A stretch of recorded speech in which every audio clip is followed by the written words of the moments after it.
ایک امید سنہرے خوابوں کی جو آپ نے دیکھ رکھے ہیں اپنے بچوں کے لیے سنہرے کل کی صورت میں. اس سنہرے کل کے لیے ہم سنوارتے ہیں آپ کے بچوں کا مستقبل. یونیک گروپ آف انسٹیٹیوشن گزشتہ 33 برسوں سے دکھا رہا ہے راستوں کو منزل، امید کو روشنی، علم سے عمل کی روایت، بچوں کے روشن مستقبل کا ضامن.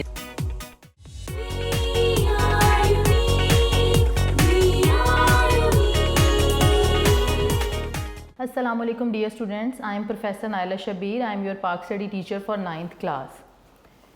Today we are going to discuss lecture number 16 and we are discussing chapter number 2 which is the Pakistan movement and the emergence of Pakistan, تحریک پاکستان اور پاکستان کا قیام. ہم اس چیپٹر کو ڈسکس کر رہے ہیں. ٹھیک ہے، سب سے پہلے لیکچر سٹارٹ کرنے سے پہلے آپ لوگوں سے بات کروں گی کہ میں امید کرتی ہوں کہ آپ سب ٹھیک ہوں گے، اپنے گھروں میں محفوظ ہوں گے اور اچھے سے پڑھائی پہ دھیان بھی دے رہے ہیں. ٹھیک ہے، اور یاد بھی کر رہے ہیں جو ٹیچرز آپ کو آن لائن کلاسز میں پڑھا رہے ہیں آپ اس کو پڑھ بھی رہے ہیں، یاد کر رہے ہیں، سمجھ رہے ہیں اور اس کی بہت ساری پریکٹس جو ہے وہ بھی کر رہے ہیں.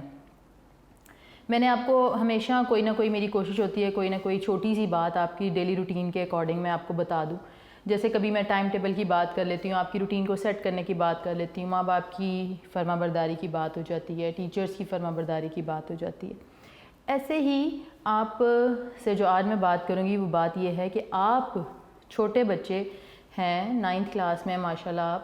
ٹھیک ہے، یہ وہ ایج ہوتی ہے جس میں آپ اپنے جو چائلڈہڈ ہوتا ہے اس سے شفٹ ہو رہے ہوتے ہیں ٹین ایج کی طرف. ٹھیک ہے، اور آپ کے مزاج کے اندر بہت ساری تبدیلیاں آ رہی ہوتی ہیں اور اس کی وجہ سے آپ کے اندر بہت زیادہ انرجی ہوتی ہے. یہ ایک نیچرل فینومینن ہے. ٹھیک ہے، نیچرل ایک آسپیکٹ ہے کہ آپ کے اندر بہت زیادہ انرجی آ رہی ہوتی ہے. اب اس انرجی کو ہم پازیٹیو وے میں کس طرح سے یوٹیلائز کر سکتے ہیں یہ آپ کے لیے سوچنے کی بات ہے. ڈیفینیٹلی آپ کے پیرنٹس اور ٹیچر آپ کو گائیڈ کرتے ہیں. ٹھیک ہے، اس پازیٹیو انرجی کو آپ کہاں لگا سکتے ہیں؟ آپ کوئی اچھی سی پازیٹیو جو ایکٹیویٹیز ہوتی ہیں، چاہے وہ کوئی گیمز ہیں، انڈور گیمز ہیں، آؤٹ ڈور گیمز ہیں، ان میں پارٹیسپیٹ کیا کریں. ٹھیک ہے، کوئی کریٹیو کام ہے، کوئی بھی کسی بھی قسم کی کریٹیوٹی ہے، جیسے کسی کا آرٹ ورک اچھا ہے وہ اس کے اندر اپنے کرے. ٹھیک ہے، کوئی اسکیچنگ بہت اچھی کرتا ہے، کوئی واٹر پینٹس کے ساتھ بہت اچھا جو ہے وہ پینٹنگ کرتا ہے. ٹھیک ہے، اسی طرح بہت سارے آئل پینٹس کے ساتھ مینز کچھ بہت زیادہ آرٹ ورک میں اچھے ہوتے ہیں. کچھ جو ہوتے ہیں وہ یہ ڈیکور کی جو چیزیں ہوتی ہیں وہ بنانا، آرٹ ورک جسے کہہ سکتے ہیں، وہ پوٹس کے اوپر پینٹنگ کرتے ہیں. اسی طرح کچھ پوٹس کو ڈیکور کرتے ہیں، کوئی ہینگنگ جو ہیں ڈیکوریشن پیسز وہ بناتے ہیں جو وال ہینگنگز ہوتی ہیں. مینس کہ بہت زیادہ جو آرٹ ورک ہے اس کی طرف ان کا انٹرسٹ ہوتا ہے. تو بیٹا اگر آپ کا اس میں کسی میں انٹرسٹ ہے تو آپ لوگوں کو چاہیے کہ اگر آپ کے پاس فارغ ٹائم ملتا ہے تو اس طرح کی کسی ایکٹیویٹی میں اپنے آپ کو انگیج کریں. تو یہ آپ کے اندر ایک پازیٹیو ایٹیٹیوڈ پیدا کرے گا اور آپ کی جو کریٹیوٹی ہے، آپ کی جو کریٹیو سکلز ہوتی ہیں وہ سامنے آتی ہیں اور اس سے آپ کی پرسنالٹی کو بھی ایک نکھار ملتا ہے. ٹھیک ہے، ایک یہ بات. دوسری طرف کچھ لوگ جو ہوتے ہیں وہ بہت اچھے ہوتے ہیں رائٹنگ سکلز، مین ان کی کریٹیو رائٹنگ بہت اچھی ہوتی ہے. مینز ان کی آبزرویشن، ظاہر سی بات ہے کہ جس کی کریٹیو رائٹنگ بہت اچھی ہے اٹ مینس کہ اس کی آبزرویشن باڈی پہ وہ چیزوں کو آبزرو کرتے ہیں اور جب آبزرویشن اسٹرانگ ہوتی ہے، ڈیپ ہوتی ہے تو وہ اس کو لکھنے کو ان کا دل چاہتا ہے اور وہ لکھتے ہیں. مینس بہت سارے بچے چھوٹی چھوٹی پوئمز لکھتے ہیں، کوئی کہانیاں چھوٹی چھوٹی لکھتے ہیں اور زیادہ تر کوئی جو میں نے دیکھا ہے کہ بچے اردو پوئمز اور انگلش پوئمز لکھنا پسند کرتے ہیں to express their feelings, to express their thoughts. تو this is the best way to use your positive energy in form of these activities. ٹھیک ہے، اس کے بعد بہت سارے بچے جو ہوتے ہیں جیسے کوئی سنگنگ میں اچھا ہے، کوئی نعت میں اچھا ہے، کوئی بہت اچھی قرات کرتا ہے. تو اگر آپ کے اندر ایسے بھی کوئی شوق ہیں تو ان کو بھی آپ لے کے ساتھ ساتھ چلیں. ٹھیک ہے، سو یہ جو آپ کی کریٹیوٹی ہے یا آپ کے اندر کسی بھی قسم کا کوئی بھی ٹیلنٹ ہے، کچھ بچے اسپورٹس میں بہت اچھے ہوتے ہیں تو you must take part in sports activities in your schools. اگر آپ اسکول میں جیسے آج کل بند ہیں اسکول ایکٹیویٹیز، جو اسپورٹس ایکٹیویٹیز ہیں وہ بند ہیں، نہیں ہو رہی ہیں، لیکن جب اسکول اوپن ہوں آپ اس کو کر سکتے ہیں. گیمز کی بات کرنی تو آپ گیمز کو جو انڈور گیمز ہوتی ہیں آپ اس میں اپنی فیملی کے ساتھ ٹائم بھی اسپینڈ کر سکتے ہیں. تو آپ کا تھوڑا مائنڈ جو ہوتا ہے وہ ایکٹیو ہوتا ہے. تو یہ ساری جو ایکٹیویٹیز جن کا میں نے تذکرہ کیا ہے, جن کے بارے میں بات کر رہی ہوں, یہ ساری آپ کو ہیلپ فل ہوتی ہیں آپ کی پرسنالٹی کو ڈیولپ کرنے کے لیے, آپ کی سیلف گرومنگ کے لیے, اور آپ کا جو مائنڈ ہوتا ہے اس کو ایکٹیو کرنے کے لیے. تو یہ جو ایج جس کی میں نے بات کی, اگر اس میں آپ اپنے ٹیلنٹ کو لے کے ساتھ ساتھ چلتے ہیں تو ڈیفینیٹلی جب آپ اپنی پریکٹیکل لائف میں پہنچتے ہیں تو آپ ماسٹر ہو چکے ہوتے ہیں, آپ اپنی اس ٹیلنٹ کے اندر ایکسل حاصل کر چکے ہوتے ہیں. اور اگر ان کیس اگر آپ کو اپنی اسٹڈی جیسے جو ایک ٹریڈیشنل ہمارا ایک اسٹڈی کا سسٹم ہے یا ایجوکیشن سسٹم ہے اس میں آپ نہیں لینا چاہتے تو آپ اپنے کسی ایک شوق کو لے کے اپنا پروفیشن بنا سکتے ہیں. ٹھیک ہے, so this is up to you کہ how you people are going to use your creativity in positive manner. ٹھیک ہے, سو آپ اپنی ان پازیٹیوٹی کو ساتھ لے کے چلیں, اپنی پرسنالٹی کا حصہ بنائیں. So this will definitely help you in your future. So let's start our today's lecture, which is lecture number 16, and we are going to discuss today we will discuss inshallah 2 topics. The first one is Liaquat Ali Khan and the second one is objective resolution. Both are connected, so that's why I decided to make you understand these 2 concepts together. The number one, Liaquat Ali Khan's role. We are going to discuss Liaquat Ali Khan roles. ہم نے لیاقت علی خان کا role discuss کرنا ہے and ان کی achievements کو discuss کرنا ہے as a first prime minister. Means we are going to discuss Liaquat Ali Khan's role and his achievements as first prime minister of Pakistan. Pakistan کے پہلے وزیر اعظم ہونے کی حیثیت سے ان کا کیا کردار ہے اور ان کی کیا خدمات ہیں. مینس ہم اس چیز کو ڈسکس کریں گے. جیسے ہم نے اپنے پریویس لیکچر میں وی have discuss Quaid-e-Azam role as a first governor general, تو اسی طرح ہم لیاقت علی خان کو بھی ان کے کردار کو بھی ایکسپلور کریں گے. ٹھیک ہے, سو وہی پوائنٹس جیسے میں نے ہمیشہ سے اپنے لانگ کوسچنس میں لکھتی ہوں اور میں نے بورڈ پہ پوائنٹس لکھ دیے ہیں انگلش ورژن کے لیے بھی اور اردو ورژن کے لیے بھی. یہ کچھ ہیڈنگز ہیں جو آپ کا جو ٹیکسٹ ہے اس میں سے میں پوائنٹس نکال کے بنا کے تو یہاں پر میں نے لکھے ہیں. آپ اس کو نوٹ ڈاؤن بھی کر سکتے ہیں یا اپنی بک کے اندر ان کو ہائی لائٹ کر سکتے ہیں, ان ورڈس کو یا ان ورڈس کو ایڈ کر سکتے ہیں. ٹھیک ہے, میں آپ کو سائڈ بائی سائڈ ساتھ جو ہے وہ بتاتی بھی رہوں گی.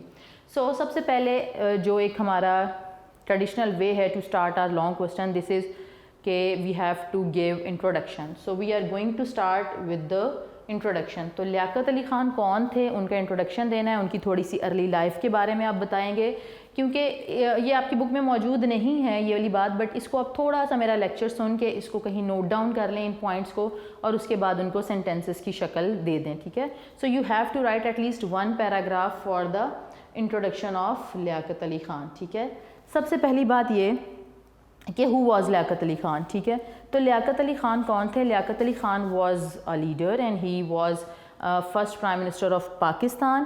یہ بات لکھیں گے. اور یہ پیدا کہاں ہوئے تھے؟ He was born at Karnal. یہ ایک ٹاؤن تھا ایسٹ پنجاب میں, مشرقی پنجاب کے اندر ایک قصبہ تھا جہاں پہ یہ پیدا ہوئے تھے. And he was born in 1896.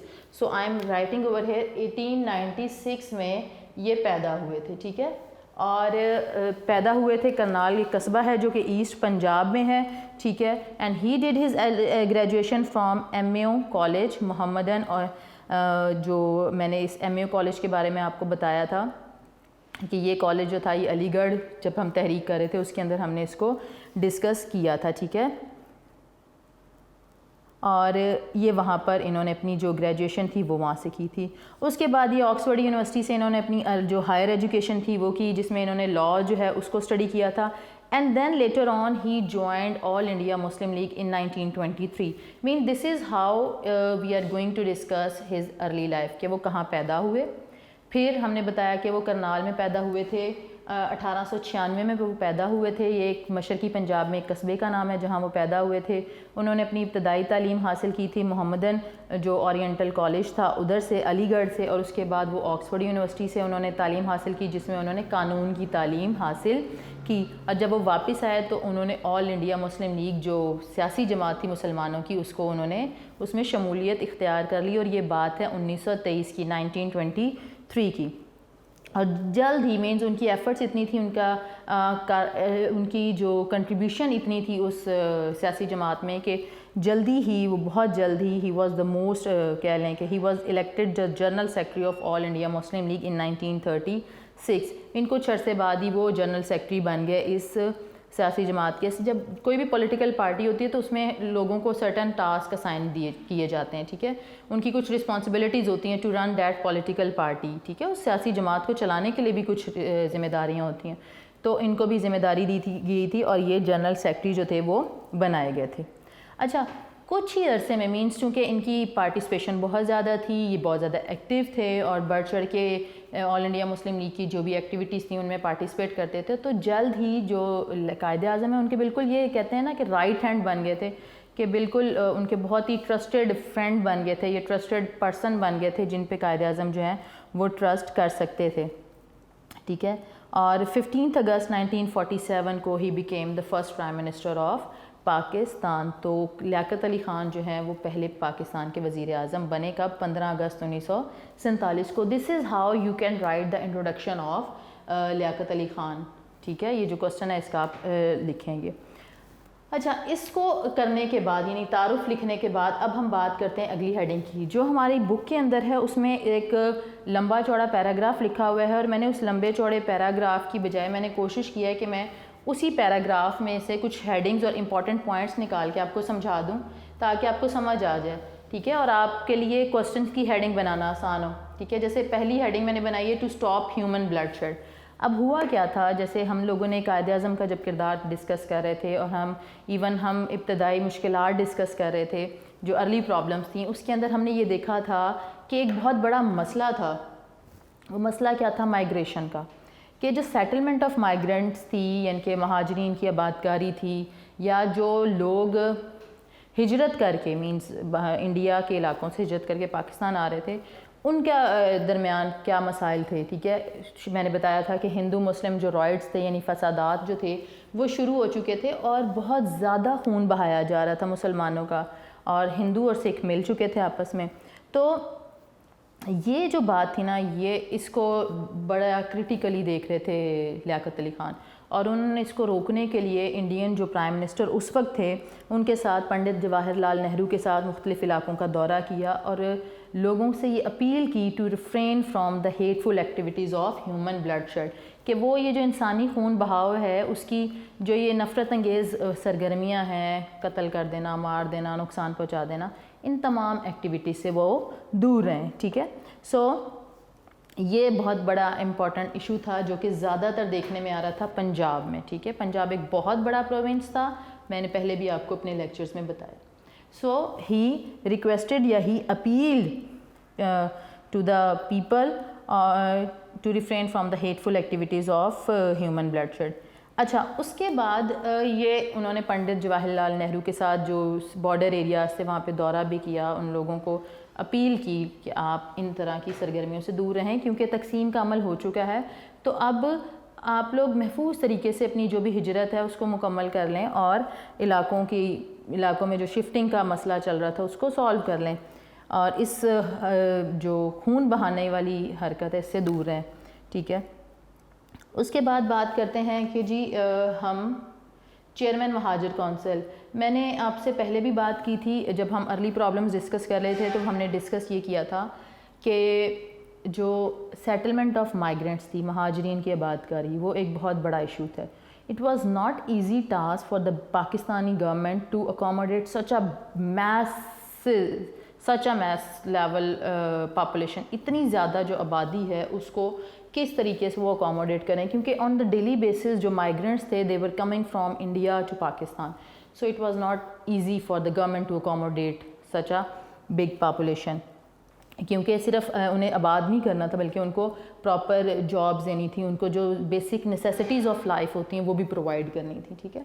تو قائد اعظم نے کیا کیا کہ قائد اعظم نے ان کو پنجاب پروونس پنجاب کے اندر ان کو اپوائنٹ کیا ایز اے چیئرمین پنجاب مہاجر کونسل, یعنی کہ جو مہاجرین جو لوگ ہجرت کر کے آ رہے تھے ان کی کونسل تھی, اس کا چیئرمین ان کو سلیکٹ کیا, اور یہ پنجاب کے اندر مینس کہ وہ پنجاب مہاجر کونسل کے چیئرمین سلیکٹ ہوئے, اور اس کا مقصد صرف یہ تھا کہ ان لک آفٹر کرنا کہ جتنی بھی وہاں پہ مہاجرین آ رہے ہیں کیا ان کو proper medication, proper food, proper جو اکوموڈیشن ہے وہ مل رہی ہے یا نہیں مل رہی. ان تمام ایکٹیویٹیز کو لک آفٹر کرنا was the responsibility of Liaquat Ali Khan. سو اگر میں اس کو یوں کہوں کہ the refugees were pouring into the Punjab in a large number that it was not an easy task to accommodate them. So Quaid Azam کی ڈائریکشن پہ he as a chairman Punjab Mahajir Council monitored the work of. So what was his duty? His duty was to monitor the work of rehabilitation of refugees and providing them with the necessities of life, کہ وہ جو زندگی کی بنیادی ضروریات ہیں وہ فراہم کرنا، اور ساتھ ہی ساتھ یہ دیکھنا کہ وہ مہاجرین ہیں ان کو کیسے آباد کرنا ہے، پھر سے ان کو دوبارہ ان کی زندگیاں کیسے بحال کرنی ہیں. یہ بہت بڑی ذمہ داری تھی ایز اے چیئرمین پنجاب مہاجر کونسل لیاقت علی خان کی. ٹھیک ہے.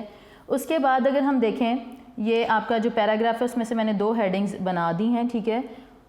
اس کے بعد ہم بات کرتے ہیں ہیلپ اینڈ گائیڈڈ. یہ جو پوائنٹ ہے اگر اس پہ ہم بات کریں مدد اور رہنمائی، آپ اس کو کچھ اور پوائنٹ بھی اس کا رکھ سکتے ہیں. ٹھیک ہے. جیسے ابتدائی مشکلات میں رہنمائی یا فیصلہ کرنے کا حق. ہوا کیا تھا کہ قائد اعظم جو تھے وہ as a governor general help کیا کرتے تھے، گائیڈ کیا کرتے تھے، اور ڈیفینیٹلی جو لیاقت علی خان ہیں وہ بھی ان میٹرز کو ڈسکس کیا کرتے تھے قائد اعظم کے ساتھ. So both use to discuss the matters of state with each other. اور اس کا نتیجہ کیا ہوتا تھا کہ وہ کوئی اچھی جو پازیٹیو یا امپیکٹفل اسٹریٹجی تھی وہ لے کے آتے تھے اور اس کو پھر امپلیمنٹ کرتے تھے. اب ہوا کیا تھا کہ بہت زیادہ ایشوز آ رہے تھے نیشن کو، جیسے آ رہا تھا setting up an effective government یا افیکٹو ایڈمنسٹریٹو سسٹم، جو انتظامی ڈھانچے کی تشکیل تھی، یا ریسٹوریشن آف اکنامک لائف تھی، معاشی زندگی کی بحالی تھی، پریپریشن آف بجٹ تھا کہ ملک کا بجٹ کیسا ہوگا. ٹھیک ہے. کتنے پیسے ہمیں چاہیے، کتنے اخراجات ہوں گے ہمارے، کتنی آمدنی ہوگی، بجٹ کی تیاری. پھر جو کشمیر کی جنگ، جیسے ہم نے لاسٹ لیکچر میں ڈسکس کیا تھا کہ انڈین آرمی نے کیا کیا تھا، آکوپائی کر لیا تھا کشمیر کو. سو یہ جو کشمیر کی جنگ تھی اس کے یہ ایشو تھے. ٹھیک ہے. اور داخلی انتشار پہ کنٹرول مینس کہ جو کنٹرولنگ انٹرنل ڈسرپشن یا جو باہر سے آنے والے راستے تھے پاکستان میں، اس کے اوپر ان راستوں میں جو انتشار تھا، جو ڈسرپشن تھی، جو کہ کہہ لیں انٹرپشن کہہ لیں اس کو، لا اینڈ آرڈر کی سچویشن خراب تھی، پیس نہیں تھا. ٹھیک ہے. وہاں کے حالات جو خراب تھے اس کو کنٹرول کرنا، اور ساتھ ہی ساتھ ڈیفینس اگینسٹ انڈین کانسپرائسز، اور انڈیا جو بھارت جو چالیں اس وقت چل رہا تھا اس کے خلاف دفاع کرنا. These all were the problems faced by Pakistan. ٹھیک ہے. سو قائد اعظم کیا کرتے تھے، he use to guide and help Liaquat Ali Khan, but جو اس کی امپلیمنٹیشن ہوتی تھی، مینس کہ جو ڈیسیژن لیے جاتے تھے، مینس یہ دونوں ایک دوسرے کو ہیلپ اور گائیڈ کرتے تھے، اور جب کوئی ڈیسیژن لیا جاتا تھا اس ڈیسیژن کی جو امپلیمنٹیشن تھی اس کی رسپانسبلٹی آتی تھی لیاقت علی خان پہ. مینس کہ جتنے ہی مسائل میں نے ڈسکس کیے ہیں، چاہے وہ کشمیر کی جنگ کا مسئلہ ہو، بجٹ کی تیاری ہو، معاشی ترقی ہو، یا پھر وہ کہہ سکتے ہیں کہ انتظامی ڈھانچے کی تشکیل ہو، بھارت کی سازشوں کے خلاف دفاع ہو، یہ تمام مسائل جو تھے ان کے اوپر کوئی ڈیسیژن آتا تھا، کوئی فیصلہ آتا تھا، تو اس فیصلے پہ عمل درآمد کرانے کی ذمہ داری جو تھی وہ لیاقت علی خان کی تھی. ٹھیک ہے. اس کے بعد ہم بات کرتے ہیں اکنامک گروتھ کی. اکنامک گروتھ جو ہے معاشی ترقی. اب ہم نے ابتدائی مشکلات اگر آپ پوائنٹ تھوڑا سا ریلیٹ کریں تو ہم نے اس میں یہ دیکھا تھا کہ پاکستان جو تھا وہ بہت زیادہ کوئی اسٹرانگ کنٹری کے طور پہ نہیں ایمرج ہوا تھا، مینز وہ کوئی ایک بہت مضبوط ملک کے طور پہ نہیں بنا تھا، بلکہ انڈینز ہندوؤں کی اور برٹش کی میوچل کانسپرائسز تھیں، سازشیں تھیں، جس کی وجہ سے پاکستان ویک رہ گیا اور اس کو ویک کیا گیا تاکہ پاکستان جو ہے وہ جلد سے جلد نا دوبارہ سے مجبور ہو جائے کہ جی ہمیں انڈیا کا حصہ بنا لو، بٹ ایسا نہیں ہوا. ٹھیک ہے. تو قائد اعظم جو لیاقت علی خان تھے انہوں نے یہ کیا کیا کہ پاکستان کے اندر معاشی ترقی کے لیے انہوں نے بہت سارے فیصلے کیے. ٹھیک ہے. اور ان کی کوشش تھی کہ وہ ایسی افیکٹو اکنامک پالیسیز بنائیں جو کہ پاکستان کی فیور میں ہوں. جیسے کہ اگر میں بات کروں تو انہوں نے بہت ہی زیادہ انامرس اسٹرگل کی for the economic growth of Pakistan, اور لوگوں کو انہوں نے یہ ترغیب دی. ہی پرسویڈڈ پیپل یا he convinced people to use local products, یعنی کہ جو پاکستان کی بنی پروڈکٹس ہیں ان کو استعمال کرنے کی ترغیب دی، ٹھیک ہے. اور ساتھ ہی ساتھ انہوں نے کہا کہ اگر ہم اپنی ملک کی پروڈکٹس استعمال کریں گے تو اس سے فائدہ ہمارے ملک کی صنعتوں یا ہماری ملک کی انڈسٹریز کو ہوگا. اس کے علاوہ انہوں نے جاپان سے مشینری منگوائی تاکہ یہاں پہ انڈسٹریز لگ سکیں. اس کے علاوہ انہوں نے ٹیکسٹائل انڈسٹری پاکستان کے اندر بنائی، ٹھیک ہے. اور اس کے علاوہ پاکستان کے اندر انہوں نے پاکستان انڈسٹریل ڈیولپمنٹ کارپوریشن جو ہے وہ بنائی. اچھا، یہ جو ڈیٹیل میں آپ کو بتا رہی ہوں this is not the part of your book, but آپ اسے سن کے ایڈ کر سکتے ہیں to make your question, to make your answer impactful. کہ انہوں نے کیا کیا کہ سب سے پہلی بات انہوں نے کی کہ ہی انامرس اسٹرگل کی for economic growth of Pakistan. دوسرے نمبر پہ میں نے آپ کو بتایا کہ انہوں نے لوگوں کو پرسویڈ کیا، قائل کیا، کنونس کیا، ترغیب دی بیسیکلی کہ آپ لوکل پروڈکٹس جو ہیں وہ استعمال کریں، یعنی پاکستان کی بنی ہوئی جو پروڈکٹس ہوتی ہیں ان کو آپ استعمال کریں. اس سے پاکستان کی انڈسٹریز کو فائدہ ہوگا. جب آپ اپنے ملک کی بنائی چیزیں استعمال کرتے ہیں تو آپ کے ملک کی صنعتوں کو فائدہ ہوتا ہے، جو کہ الٹیمیٹلی آپ کے ملک کی اکانومی کو فائدہ ہوتا ہے، ٹھیک ہے. اگر ہم کسی اور ملک کی پروڈکٹ استعمال کریں گے تو ڈیفینیٹلی پیسہ تو ان کے پاس جائے گا، ان کی اکانومی کو فائدہ ہوگا. تو سر سید احمد خان نے لوگوں کو قائل کیا کہ وہ اپنے ملک کی جو پروڈکٹس ہیں وہ استعمال کریں، ٹھیک ہے. اور یہ وہ ٹائم تھا جب قائد اعظم جو تھے ان کی ڈیتھ ہو چکی تھی اور جو نیشن تھی وہ تھوڑی سا ڈس ہارٹ بھی تھی، ٹھیک ہے. اور دوسری طرف جو انڈین لیڈرشپ تھی یا ہندوز لیڈرشپ تھی، دے ور میکنگ یا دے ور ہیچنگ کانسپرائسیز اگینسٹ پاکستان's پروگریس. وہ پاکستان کی ترقی کے خلاف سازشیں بنا رہے تھے. ان ساری باتوں کو، اس سارے سینیریو کو مائنڈ میں رکھتے ہوئے لیاقت علی خان نے اکنامک گروتھ جو تھی پاکستان کی اس پہ بہت زیادہ فوکس کیا کہ اگر پاکستان فائنینشلی اسٹرانگ ہو جائے گا تو ڈیفینیٹلی اسے کوئی طاقت جو ہے وہ نقصان نہیں پہنچا سکتی. نیکسٹ ہے جی ہمارے پاس آبجیکٹیو ریزولوشن. یہ میں نے ابھی ذکر بھی کیا تھا سٹارٹ پہ لیکچر کے کہ ہم اس کو ڈسکس کریں گے کہ ہمارا ٹاپک 2 ہے جو کہ آج ہم اپنے لیکچر میں ڈسکس کریں گے. دس از آبجیکٹیو ریزولوشن. جی سو ہم آبجیکٹیو ریزولوشن کی بات کرتے ہیں. قرارداد مقاصد. تو یہ قرارداد مقاصد کیا تھی اس کو ہم انشاءاللہ ڈیٹیل میں پڑھیں گے، لیکن میں بتا دوں کہ یہ قرارداد مقاصد ایکچوئل میں تھا کیا، اس کا پرپز کیا تھا. لیاقت علی خان نے بطور وزیر اعظم، فرسٹ پرائم منسٹر، انہوں نے چونکہ پاکستان میں ہم نے پہلے بات کی تھی کہ آئین موجود نہیں تھا، قوانین موجود نہیں تھے، آئین کی تیاری کا عمل سٹارٹ ہو چکا تھا. 1949 میں ہم آ چکے ہیں، ٹھیک ہے، 2 سال گزر چکے ہیں پاکستان کو بنے ہوئے. تو قرارداد مقاصد یہ ایسے پوائنٹس تھے جنہوں نے ہیلپ کیا to formulate the constitution of Pakistan. یہ وہ پوائنٹس تھے جو لیاقت علی خان نے پریزنٹ کیے کہ ان پوائنٹس کی، کیونکہ Pakistan was establish in the name of Islam, so اس آبجیکٹیو ریزولوشن میں اس قرارداد مقاصد کے اندر وہ تمام اسلامک پوائنٹس کو ڈسکس کیا گیا تھا. اور یہ کہا گیا تھا کہ ہم جو اپنے قوانین بنائیں گے پاکستان کی ریاست کو چلانے کے لیے، وہ قوانین اس قرارداد مقاصد کی روشنی میں بنائے جائیں گے، کیونکہ اس کے اندر وہ تمام اسلامک پہلو جو ہیں وہ شامل کیے گئے تھے. تو یہ جو تھی یہ 1949 میں جو ہماری اس وقت کی آئین ساز اسمبلی تھی اس سے منظور کروائی. نئے آئین کی تیاری کے سلسلے میں بنیادی اصولوں کی کمیٹی بھی بنی تھی. یہ بنیادی اصولوں کی کمیٹی جو تھی اس کا مقصد صرف یہی تھا کہ اس قرارداد مقاصد کی روشنی میں جو پاکستان کا آئین ہے اس کو ترتیب دیا جا سکے یا اس کو تشکیل دیا جا سکے، ٹھیک ہے. سو ابھی ہم اس کو انشاءاللہ اپنے جو لیکچر ہے سیکنڈ ہاف میں ہم اس کو ڈیٹیل میں ڈسکس کریں گے. دین ہمارے پاس جو ٹاپ ہیڈنگ ہے، next heading, that is visit to America, visit to United States of America, دورہ امریکہ. لیاقت Ali Khan was the first prime minister or was the first person who introduced G Liaquat Ali Khan was the first person who introduced Pakistan to the America. امریکہ میں جا کے he visited United States of America، اور امریکہ جا کے انہوں نے وہاں کے مختلف علاقوں کا دورہ کیا اور وہاں کے لیڈرز کو، وہاں کے لوگوں کو he explained the purpose of establishment of Pakistan, ٹھیک ہے. اور پاکستان کا جو پوائنٹ آف ویو تھا، موقف تھا، وہ پوری دنیا کے سامنے اس دورہ امریکہ میں انہوں نے رکھا تھا، ٹھیک ہے. اور ساتھ ہی ساتھ جو امریکن لیڈرشپ تھی اس کو قائل کیا کہ پاکستان چونکہ ایک ایمرجنگ نیو اسٹیٹ ہے، ایک نئی نیولی بورن اسٹیٹ ہے، نیا ملک بنا ہے، تو اسے اس کے ڈیفنس کے لیے بہت زیادہ ایڈ کی بھی ضرورت ہوگی اور اسسٹنس کی بھی ضرورت ہوگی.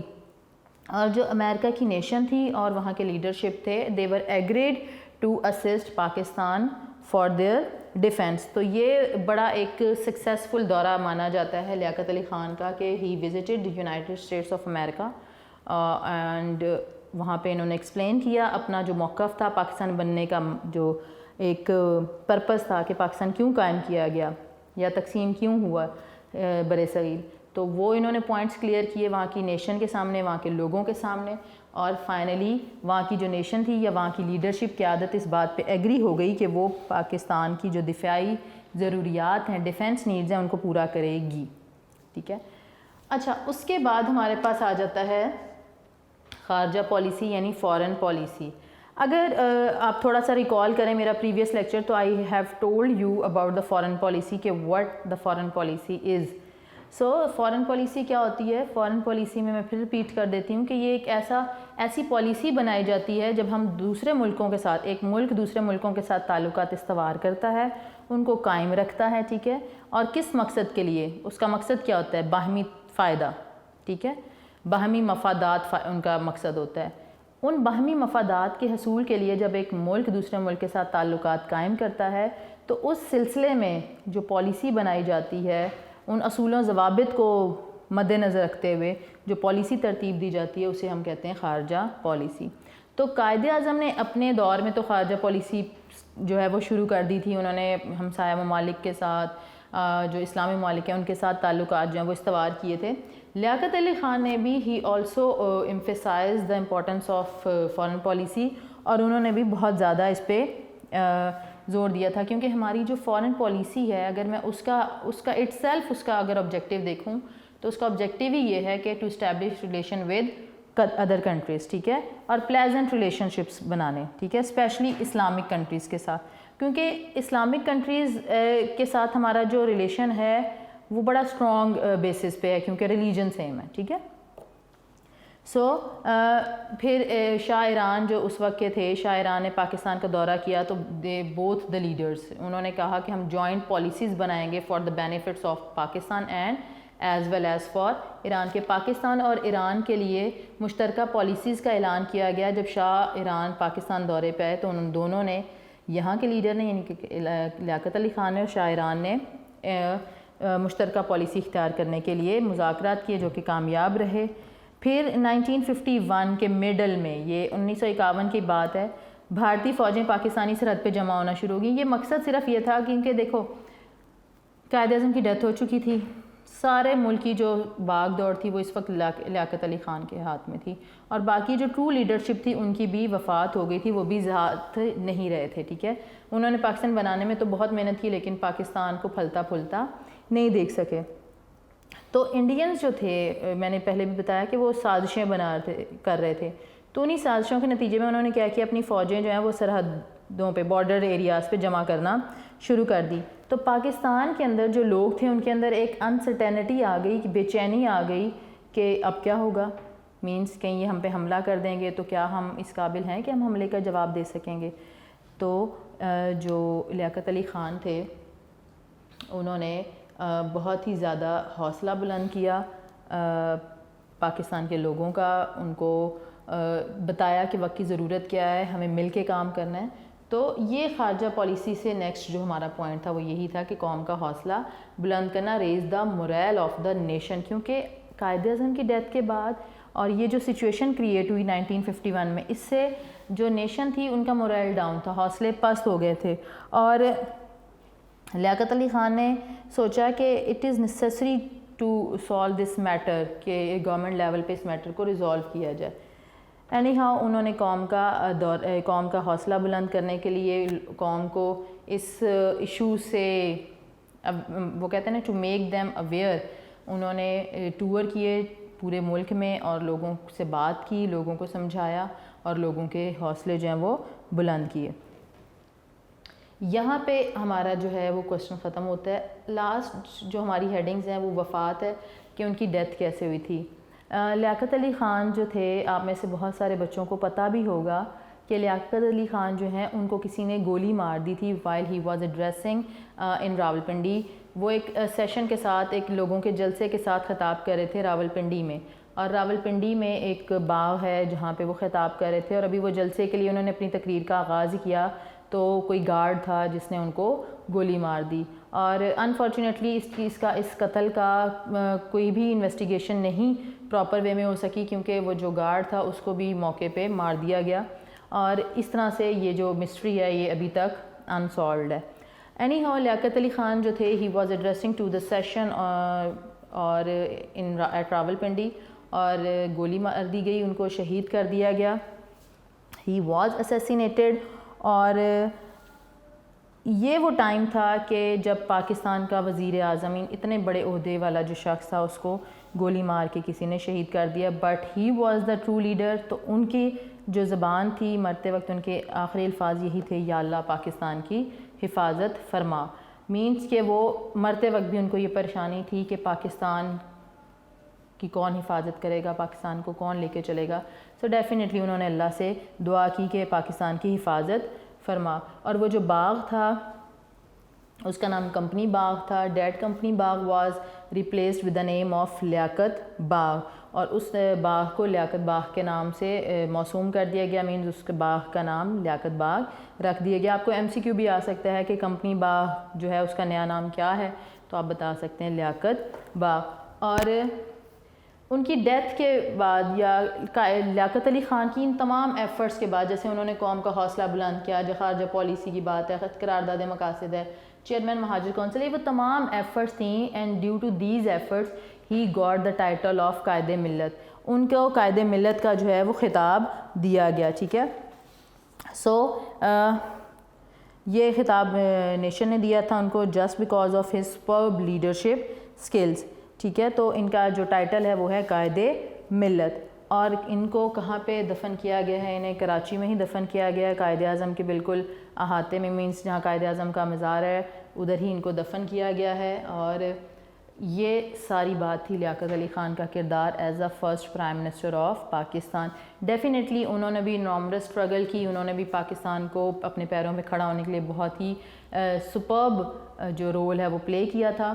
اور حاصل کلام میں کنکلوژن لاسٹ ہیڈنگ ہے, اس میں آپ صرف یہی بات لکھ دیں گے, سم اپ کر دیں گے ساری بات کو, کہ لیاقت علی خان بھی ایک مخلص لیڈر تھے جو پاکستان کی بھلائی چاہتے تھے, اور انہوں نے اپنی کوششوں سے اپنی خدمات سے یہ ثابت کر دیا کہ وہ واقعی ایک اچھے لیڈر تھے. اور قائد اعظم جو ان پہ ٹرسٹ کرتے تھے, اعتماد کرتے تھے, وہ بالکل صحیح تھا. سو یہاں پہ آپ کا جو لیاقت علی خان رول ہے یا ان کی سروسز ہیں, یہاں پر یہ کوسچن ختم ہو جاتا ہے, یہ ٹاپک یہاں پہ ختم ہو جاتا ہے. میں امید کرتی ہوں کہ آپ کو یہ سمجھ آ گیا ہوگا. اگر کوئی پرابلم ہے تو آپ مجھ سے ڈسکس کر سکتے ہیں. ٹھیک ہے, یہ آپ کا پیج نمبر 36 پہ ہے اور 37 تک یہ چلتا ہے. جی, تو میں نے شروع میں ہی بھی لیکچر کے بتایا تھا کہ ہم لوگ ڈسکس کریں گے 2 ٹاپکس, اور ایک تھا ٹاپک لیاقت علی خان رول, اور دوسرا ٹاپک ہے ہمارے پاس آبجیکٹیو ریزولوشن. تو آپ اپنی بکس کھول کے رکھیے, ہم اس کو سٹارٹ کرتے ہیں. ٹھیک ہے, آبجیکٹیو ریزولوشن یعنی قرارداد مقاصد. جی, تو آپ لوگوں نے اپنی بکس کھولنی ہیں. ہم لوگ کرنے جا رہے ہیں topic 2, that is objective resolution, قرارداد مقاصد. اس کو ہم کرنے جا رہے ہیں. میں نے پہلے آپ کو فرسٹ ہاف میں بتا چکی ہوں لیکچر کے کہ قرارداد مقاصد جو ہے اس کو ہم کریں گے. اور سب سے پہلے وہی جو پیٹرن ہے ہمارا سیٹ پیٹرن کے, ہم سب سے پہلے تعارف کی بات یعنی انٹروڈکشن کی بات کریں گے. تو تھوڑا سا ہم بیک گراؤنڈ دیں گے اس ریزولوشن کا. تو 12 مارچ 1949 کو جب اس وقت وزیر اعظم لیاقت علی خان جو تھے, انہوں نے قانون ساز وہ جو اسمبلی تھی ہماری اس کے اندر ایک قرارداد پیش کی تھی, اور ان نکات کی نشاندہی کی گئی جن کو بنیاد بنا کے آپ ملک کا آئین جو ہے وہ بنائیں گے. جیسے کہ میں نے آپ کو پہلے بھی بتایا تھا, اس میں ایکسپلینیشن میں بتایا تھا کہ جو قرارداد مقاصد ہے بیسیکلی یہ وہ اسلامی نکات تھے جن کی روشنی میں مستقبل کا جو آئین تھا وہ تشکیل پانا تھا. یہ قومی اسمبلی نے یہ قرارداد جو تھی وہ متفقہ طور پہ منظور کر لی, اور اس قرارداد کو عرف عام میں قرارداد مقاصد کہا جاتا ہے. یہ بہت ہی امپورٹنٹ ہے, اور اس کی امپورٹنس آپ کو ابھی تھوڑے جو کمنگ لیکچرز ہیں ان میں بھی پتہ چلے گا, کیونکہ یہ وہ قرارداد مقاصد ہے جو پاکستان کے تینوں آئین جو کہ with the passage of time بدلے اور بنے, اس کے اندر اس کا کردار کیا ہے. ٹھیک ہے, یہ انشاءاللہ ہم اپنے کمنگ لیکچرز میں اس کی مزید امپورٹنس کو ایکسپلور کریں گے. ابھی ہم سب سے پہلے اس کے جو مین پوائنٹس ہیں ان کے پہ بات کرتے ہیں. سب سے پہلا پوائنٹ ہے اللہ تعالیٰ کی حاکمیت یعنی ساورنٹی آف اللہ المائٹی. سب سے پہلی امپورٹنٹ بات یہی ہے مذہب ہمارے میں بھی کہ اقتدار اعلیٰ کا مالک اللہ ہے. ان اللہ علی کل شیء قدیر، یہ ہم نے شروع میں پڑھا تھا کہ بے شک اللہ ہر چیز پر قادر ہے. تو اس قرارداد مقاصد میں یہ بات واضح کر دی گئی تھی کہ ساری کائنات کا مالک اللہ تعالیٰ ہے. اللہ تعالیٰ جو ہیں Allah almighty, he is the only owner of this universe اور ماسٹر آف دس یونیورس، اور سارا اقتدار اسی کو حاصل ہے. اور یہ جو اقتدار مسلمانوں کے پاس ہے یا مسلمانوں کو کچھ حکومتی عہدے جو ہیں وہ اسائن کیے گئے ہیں، وہ اللہ تعالیٰ کی امانت ہیں، اور مسلمانوں کو یہ چاہیے کہ وہ اس امانت کو امانت کے طور پہ ہی سمجھیں. ٹھیک ہے، اور یہ اقتدار کو اللہ تعالیٰ کی مقرر کردہ حدود کے اندر رہ کر عوام کے منتخب نمائندے استعمال کریں گے. مینس کہ جو اللہ تعالیٰ نے ہمیں اختیارات دیے ہیں، کوئی عہدے دے دیے ہیں ملک کے اندر، ہم ان عہدوں پہ کام کریں گے، لیکن اللہ تعالیٰ کی بتائی ہوئی محدود جو لمیٹیشنز ہمارے لیے ہیں، جو اللہ تعالیٰ نے بتائے ہیں، اللہ تعالیٰ نے جو اصول بتائے ہیں، ان کے اندر رہ کے کریں گے. ٹھیک ہے، یہ نہیں کہ خود کو آپ بہت کچھ سمجھنا شروع کر دیں. اگر آپ کو ملک کا وزیر اعظم لگا دیا یا ملک کا صدر بنا دیا گیا یا کوئی بہت بڑا عہدہ دے دیا ہے، تو آپ سمجھیں کہ یہ صرف میری وجہ سے ہے اور میرے اندر اتنی قابلیت تھی. ڈیفینیٹلی آپ کی قابلیت تھی، لیکن یہ عہدہ آپ کو اللہ تعالیٰ کی طرف سے عطا کردہ ہے اور اللہ تعالیٰ کی امانت ہے. تو آپ لوگوں کے اوپر جو ذمہ داریاں عائد ہوتی ہیں، کیونکہ آپ کو عوام منتخب کرتی ہے، تو جو ذمہ داریاں آپ پہ عائد ہوتی ہیں اس عہدے کی، ان کو آپ بخوبی سر انجام دیں. ٹھیک ہے، اور یہی اللہ تعالیٰ کی حاکمیت ہے. اس کے بعد ہمارے پاس نیکسٹ ٹاپک ہے، جیسے آپ کو میرے پیچھے یہاں پہ نظر بھی آ رہا ہوگا، اسلامک اقدار کی پابندی، فالو دا اسلامک رولز. تو ہمارے ریلیجن کے اندر ہے کہ ہمیں اسلامی اقدار، جو ہماری اسلامک ویلیوز ہیں، جو ہمارے اسلام نے ہمیں اقدار، ہمیں ویلیوز سکھا دی گئی ہیں، ٹھیک ہے، اس پہ ہم نے عمل کرنا ہے، اس کو پروموٹ کرنا ہے. اور جیسے کہ جمہوریت ہے، ڈیموکریسی ہے، فریڈم ہے، اور معاشرتی انصاف ہے، سوشل جسٹس ہے، ٹھیک ہے، ٹالرنس ہے، یہ تمام چیزیں جو ہیں ان کو ہم نے پریکٹس میں لے کے آنا اور ان کو پروموٹ کرنا ہے. جیسے کہ the principle of democracy, freedom, equality, tolerance and social justice as enunciated by Islam shall be fully observed. کہ جیسے اسلام نے ہمیں سکھا دیے ہیں ویسے ہی ہم نے ان کو فالو کرنا ہے، ان پہ عمل پیرا ہونا ہے. نیکسٹ پوائنٹ ہے جی اسلامک وے آف لائف، اسلامی طرز زندگی.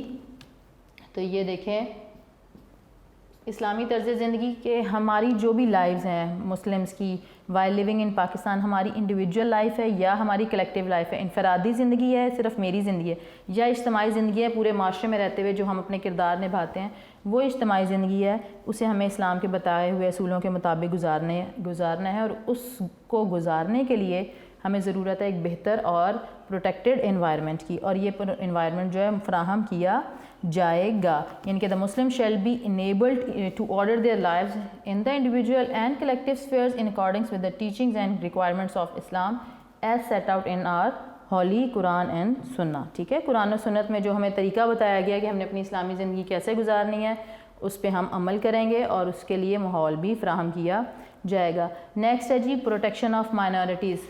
جب ہم پاکستان کے بارے میں بات کرتے، تحریک پاکستان کے بارے میں بات کر رہے تھے، تو ہم نے یہ بھی ڈسکس کیا تھا کہ پاکستان کی جو اسٹیبلشمنٹ ہے اس کے پیچھے ایک پرپز یہ بھی تھا to protect the rights of minorities. یعنی protection of the rights of minorities was also a purpose to establish separate homeland for Muslims, کہ ان کے اقلیتوں کے حقوق کا تحفظ. اور قائد اعظم نے بارہا یہ کہا تھا کہ ہمارے ملک میں پاکستان کے اندر اقلیتوں کو مکمل مذہبی آزادی حاصل ہوگی اور وہ بھی پاکستانی شہری ہی کہلائیں گے. ٹھیک ہے، اور ان کو بھی تمام حقوق حاصل ہوں گے جو ایک مسلمان شہری کو حاصل ہوں گے. تو اس بھی قرارداد کے اندر یہ بات کی گئی کہ اقلیتوں کو بھرپور تحفظ دیا جائے گا اور ان کے رائٹس کو پروٹیکٹ کیا جائے گا. And all the minorities they would be allowed to practice their religious teachings freely and independently. ٹھیک ہے، وہ اپنے مذاہب اور عقائد کے مطابق زندگی گزار سکتے ہیں اور اس کے لیے ان کو مکمل جو پروٹیکشن ہے وہ پرووائڈ کی جائے گی. ٹھیک ہے، اس کے بعد ہمارے پاس نیکسٹ جو ہیڈنگ آ جاتی ہے وہ ہے جی بنیادی حقوق کی فراہمی، جسے ہم کہتے ہیں provision of fundamental rights. Being a citizen of any country, آپ اس گورنمنٹ کا اس کنٹری کا جو گورنمنٹ ہوتی ہے اس کی یہ رسپانسبلٹی ہوتی ہے to provide every basic need to its citizens. ٹھیک ہے، تو جو فنڈامنٹل رائٹس ہیں، بنیادی حقوق ہیں، وہ دینے چاہیے. اور اس قرارداد مقاصد میں بھی یہ ذکر کیا گیا کہ there shall be granted fundamental rights including equality of status ہے, چاہے اپرچونٹی کی بات آ جاتی ہے, بیفور لا قانون کے سامنے بات آ جاتی ہے, سوشل کی بات آ جاتی ہے, لائف کی اکنامک لائف کی بات آ جاتی ہے, پولیٹیکل جسٹس کی بات آ جاتی ہے, یا فریڈم آف تھاٹ اور ایکسپریشن کی بات آ جاتی ہے, بلیف, فیتھ, ورشپ, ایسوسیشن, یہ تمام وہ چیزیں ہیں جن کے اوپر آپ کو بنیادی حقوق دیے جائیں گے. ٹھیک ہے, چاہے کوئی بھی بات ہو, مینس تمام شہری برابر ہیں, تو تمام شہری بغیر کسی نسلی, معاشرتی, معاشی, مذہبی تعصب کے بغیر ان کو تمام حقوق حاصل ہوں گے. جو حقوق مجھے حاصل ہیں ایک پاکستانی شہری ہونے کے ناطے, وہ حقوق آپ کو بھی ملیں گے. اگر مجھے اپنے خیالات کے اظہار کرنے کی آزادی ہے تو آپ کو بھی آزادی اظہار جو ہے وہ اس کا حق ملے گا. ٹھیک ہے, اگر مجھے کوئی جاب اپرچونٹی ہے, میں اس کو اویل کرنے کا حق رکھتی ہوں, تو آپ کو بھی اس کا حق ملے گا. ایسا نہیں ہے کہ کچھ جابز اپرچونٹی ہیں وہ اسپیسیفک لوگوں کے لیے ہیں, کچھ لا اسپیسیفک لوگوں کے لیے نہیں. لا سب کے لیے ہیں, آل آر ایکول ٹو دا لا یا before law.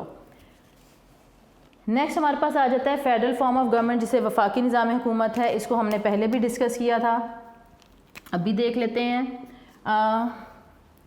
Federal form of government, Pakistan کے اندر فیڈرل فارم آف گورنمنٹ ہے جو وفاقی طرز حکومت ہے, اس کو رائج کیا جائے گا.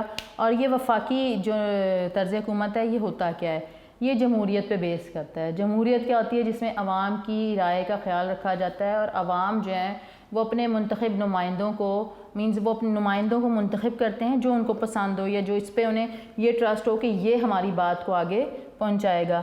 تو یہ عوام کے منتخب نمائندوں کے ذریعے حکومت جو ہے وہ کی جائے گی, اور یہی پاکستان کا نظام جو ہے وفاقی جمہوری ہوگا. ٹھیک ہے, اور جو پاکستان کے اندر جتنے بھی ایریاز ہیں, ٹیریٹریز ہیں, علاقے ہیں, ان کو کچھ علاقے اٹانومس ہوں گے, کچھ کو خود مختاری دی جائے گی سرٹن میٹرز پہ, اور باقی جو کنٹرول ہے وہ فیڈرل کے پاس ہوگا. ٹھیک ہے, اس کے بعد ساتھ ہی بات کی گئی ہماری پسماندہ علاقوں کی ترقی, جو ڈیولپمنٹ آف بیکورڈ ایریاز کی بات کی گئی, ڈیولپمنٹ آف بیکورڈ ایریاز. ٹھیک ہے, پسماندہ علاقوں کی ترقی. کچھ علاقے ایسے تھے جو کہ پاکستان کے بہت زیادہ ڈیولپڈ نہیں ہوتے, ابھی بھی دیکھ لیں کچھ دور دراز کے جو رورل ایریاز ہیں وہ ڈیولپڈ نہیں ہیں. تو اس ٹائم پہ اس بات کو قرارداد مقاصد میں شامل کیا گیا کہ جو ہمارے پسماندہ علاقے ہیں, ان کے وہ علاقے جس میں بہت زیادہ ترقی نہیں ہوئی, اور اس میں ایجوکیشن یا صحت یا جو انفراسٹرکچر ہے, روڈز وغیرہ ہیں, یا پراپر سوسائٹیز ہیں, یا بزنس ہے, وہ والی سہولیات میسر نہیں ہیں, ان علاقوں کی ترقی کے لیے ضروری اقدامات کیے جائیں گے, اور انہیں جو ڈیولپڈ ایریاز ہیں, جو ترقی یافتہ علاقے ہیں, ان کے برابر لایا جائے گا. So adequate provision shall be made to safeguard the legitimate interest of backward and depressed areas جو ہیں یہ کلاسز. نیکسٹ بات آ جاتی ہے ہمارے پاس انڈیپینڈنس آف جوڈیشری, یعنی عدلیہ کی آزادی. تو یہ بہت ہی امپورٹنٹ پوائنٹ ہے, اور اگر آپ اپنے ریلیجن کے اندر دیکھیں تو ہمارا ریلیجن بھی بہت زیادہ جسٹس کو, انصاف کو پسند کرتا ہے. ٹھیک ہے, اور انصاف پہ مبنی ہی فیصلے کرتا ہے, اور تعلیمات بھی ہمیں انصاف کی ہی دیتا ہے. تو اس میں رکھا گیا کہ عدلیہ جو ہے وہ آزاد ہوگی اپنے فرائض کی ادائیگی میں. مینس کہ جو بھی عدلیہ کے فرائض ہیں, فیصلہ کرنے کا مجرم کو کہ کون مجرم ہے, کون جو ہے وہ حق پہ ہے, اس بات کا فیصلہ کرنے کا انہیں مکمل آزادی ہوگی. مینس وہ کسی کے دباؤ میں آ کے, لالچ میں آ کے جو جج ہیں وہ فیصلہ نہیں کریں گے, یا وکیل جو ہیں وہ ایسی کوئی چیز پیش نہیں کریں گے. تو عدلیہ جو ہے وہ اپنے فیصلے قانون کی روشنی میں کرے گی, حقائق کی روشنی میں کرے گی, آزاد ہو کے کرے گی. یہ نہیں ہے کہ کوئی طاقتور ہے تو وہ پیسے کا لالچ دے کے, کوئی خوف ڈال کے کہ آپ کی فیملی کو ایسا ہو جائے گا, یا پھر وہ لالچ دے کے, یا ویسے انہیں قتل کرنے کا یا مارنے کا یا نقصان پہنچانے کا کوئی ڈراوا دے کے اپنا مقصد پورا کر لے. تو ایسا نہیں ہوگا پاکستان کے اندر, اور وہ بغیر کسی دباؤ کے کام کریں گے. ٹھیک ہے, یہ اس کے اندر جو ہے وہ بات کی گئی کہ وہ فلی سیکیورڈ ہوگی, پروٹیکشن ملے گا ججز کو, یا ہماری جو عدلیہ ہے, جوڈیشری ہے. اور لاسٹ ہمارے پاس ٹاپک ہے جی, جو ہیڈنگ ہے وہ ہے Urdu as a national language. تو اٹ واز ڈکلیئرڈ اور it was clearly described in this resolution کہ جو پاکستان کی نیشنل لینگویج ہوگی وہ ہمیشہ سے اردو ہی ہوگی, پاکستان کی قومی زبان اردو ہوگی. اس کے بارے میں تھوڑا سا آپ کو بیک گراؤنڈ بتاتی چلوں کہ قائد اعظم جو تھے جب وہ زندہ تھے تو انہوں نے یہ ڈیسیژن لیا تھا کہ پاکستان کی زبان جو ہے قومی وہ اردو ہی ہوگی. اس کی ریزن یہ تھی کہ بہت ساری ریجنل لینگویجز یا پروونشنل لینگویجز بولی جاتی ہیں ہمارے ملک میں. اگر کسی ایک ریجنل لینگویج کو وہ قومی زبان کا درجہ دے دیتے تو یہ باقی زبانوں کے ساتھ ناانصافی ہوتی. تو اردو ایک وہ واحد زبان تھی جو آسان فہم بھی تھی, سب کی سمجھ میں بھی آتی تھی, اور اس کا کسی خاص ریجن سے کوئی تعلق نہیں تھا. تو Urdu was adapted as a national language after the establishment of Pakistan. تو اس ریزولوشن کے اندر, اس قرارداد کے اندر بھی یہی بات کی گئی کہ پاکستان کی جو قومی زبان ہے وہ اردو ہی رہے گی. اب ہم بات کرتے ہیں اس کے کنکلوژن یا اس کی اہمیت پہ. قرارداد مقاصد جو ہے جب یہ منظور ہوئی تو پورے ملک میں خوشی کی لہر دوڑ گئی. کیوں؟ کیونکہ یہ وہ پہلا سٹیپ تھا جو آئین کی تیاری کے لیے لے لیا گیا تھا, ٹھیک ہے. اور لوگوں کو یہ احساس ہو گیا تھا کہ جو قوانین بنائے جائیں گے, جو اصول بنائے جائیں گے, وہ ڈیفینیٹلی لوگوں کے مفادات کو بھی دیکھتے ہوئے بنائے جائیں گے, اسلام کی تعلیمات کو بھی دیکھتے ہوئے بنائے جائیں گے, اور ایسی چیز جو ملک کے آئندہ آنے والے وقتوں میں ملک کے لیے فائدہ مند ہو, ایسے تمام قوانین جو ہیں وہ بنائے جائیں گے, اور لوگوں کی خواہشات اور مرضی کے مطابق جو ہے وہ معاملات کو دیکھا جائے گا. اس کی اہمیت کا اندازہ آپ یوں بھی لگا سکتے ہیں کہ جب یہ قرارداد منظور ہوئی تو اس کے فوری بعد ہی جو فارمولیشن آف کانسٹیٹیوشن تھا, کانسٹیٹیوشن آئین بنانے کا عمل, وہ کافی تیز ہو گیا تھا. اس کا آغاز کر دیا گیا. اس مقصد کے لیے بنیادی اصولوں کی کمیٹی بیسک پرنسپل جو کمیٹی فار بیسک پرنسپلز تھی یہ بنائی گئی, اور آئین جو ہے, دستور جو ہے, اس کا بنانے کا عمل شروع ہو گیا. قرارداد مقاصد نے دستور بنانے کے لیے جو بنیادی پوائنٹس تھے, یعنی کہ یہ وہ تمام پوائنٹس ہیں جن کی روشنی میں جو کانسٹیٹیوشن ہے پاکستان کا وہ بنایا جانا تھا. تو this was very helpful for constitution for the Pakistan, ٹھیک ہے. اور لاسٹ پہ وہ جو بات میں نے پہلے بھی آپ کو بتائی تھی کہ یہ جو ریزولوشن ہے یہ اس لیے بھی بہت زیادہ امپورٹنٹ ہے کیونکہ یہ ریزولوشن جو ہے وہ پاکستان کے تینوں دساتیر یعنی تینوں جو کانسٹیٹیوشنز ہیں اس کے اندر اس کو شامل کیا گیا ہے, ٹھیک ہے, بطور ابتدائیہ, جس کو آپ یہ کہہ سکتے ہیں کہ اس کی بہت زیادہ اسپیشل امپورٹنس ہے ان دا کانسٹیٹیوشنل ہسٹری آف پاکستان. اور پاکستان کے جو کانسٹیٹیوشن تھے تینوں, اس کے اندر اس کو ایز اے پریامبل کے طور پہ, ابتدائیہ کے طور پہ, آغاز کے طور پہ شامل کیا گیا, اور بعد میں اس کو آئین کا حصہ بھی بنا دیا گیا تھا لیٹر آن. کیوں بنا دیا گیا تھا؟ کیونکہ اس کے اندر تمام نکات شامل تھے جو کہ پاکستان کا جو ریئل پرپس تھا اس کے اندر تھے, یعنی کہ Pakistan was establish in the name of Islam, تو all the Islamic points were added in the Pakistan resolution just to formulate the constitution of Pakistan کے آئین بنانے کے لیے. تو چاہے پاکستان کا آئین جو ہے وہ 56 کا ہو, 62 کا ہو یا 73 کا, اس میں اس کا حصہ بنا دیا گیا تھا. اور ایٹ دا اینڈ جو ہمارا فائنل آئین ہے, کانسٹیٹیوشن ہے, جس پہ آج ہم عمل کرتے ہیں وہ ہے 1973 کا آئین, یعنی کانسٹیٹیوشن 1973, اس پہ ہم عمل کرتے ہیں. اور this resolution was made a regular part of constitution in 1985. So this is how you see کہ جو آبجیکٹو ریزولوشن ہے کتنی زیادہ امپورٹنس رکھتی ہے. اور یہ جو ایفرٹ تھی, this was also done by our first prime minister Liaquat Ali Khan. So conclusion میں آپ بس اس کو سم اپ کر دیں گے اسی اہمیت کے ساتھ. یہ جو اہمیت والا پوائنٹ ہے اس کو آپ حاصل کلام کے طور پہ بھی لکھ سکتے ہیں. So now this is the and of your question. یہیں پہ اسی کوسچن کے ساتھ ہم اپنا لیکچر جو ہے وہ ختم کرتے ہیں. امید کرتی ہوں کہ دونوں ٹاپکس, لیاقت علی خان کا جو کردار ہے اور ان کی خدمات وہ, اور قرارداد مقاصد آپ کو بہت اچھے سے سمجھ آ گیا ہوگا. اگر آپ اپنی بک میں دیکھیں تو ہم چیک کر لیتے ہیں کہ کیا اس میں سے کوئی لانگ کوسچن ہمارے پاس موجود ہے. تو بالکل جی, ہمارے پاس یہ لانگ کوسچن موجود ہے قرارداد مقاصد والا. تو یہ 5th لانگ کوسچن ہے آپ کی بک میں. قرارداد مقاصد کے اہم نکات کو تفصیل سے بیان کریں. یہ جو ہے یہ آپ کا لانگ کوسچن ہے. سو آپ نے یہ قرارداد مقاصد کے تمام پوائنٹس یاد کرنے ہیں. میری کوشش رہی ہے کہ میں دونوں ویرینٹ کو ساتھ لے کے چلوں. انگلش ویرینٹس کے لیے میں کچھ لائنز بھی بولی ہیں, اگر آپ ان کو لکھ لیں گے تو آپ کی لرننگ کے لیے افیکٹیو ہوں گی. اور دعا کرتے ہیں کہ بکس جو ہے وہ جلدی آ جائے, اور ہو سکتا ہے کہ جب یہ لیکچر جو ہے وہ آپ تک پہنچے تو تب تک ہماری بک اور نوٹس جو ہیں وہ ہمارے پاس اویلیبل ہوں گے. ٹھیک ہے, آپ نے کرنا کیا ہے, اس لیکچر سے ریلیٹڈ شارٹ اور MCQs یاد کرنے ہیں. کچھ بھی کہیں سے بھی پیپر میں آ سکتا ہے. میں آپ کو تھورلی اسی لیے بک سے پڑھاتی ہوں تاکہ آپ کو ہر لائن, ہر کانسیپٹ کا مطلب پتہ ہو. ٹھیک ہے, اور کوسچن کہیں سے بھی آ جائے آپ اس کو اس کا آنسر آتا ہو. آئی ڈو ہوپ کہ آپ کو یہ سمجھ آیا ہوگا. اپنے گھروں میں رہیں, محفوظ رہیں, اپنے ٹیچرز کو, اپنے والدین کو دعا میں یاد رکھیں اور اپنا بہت سارا خیال رکھیں اور بہت اچھا سا پڑھیں.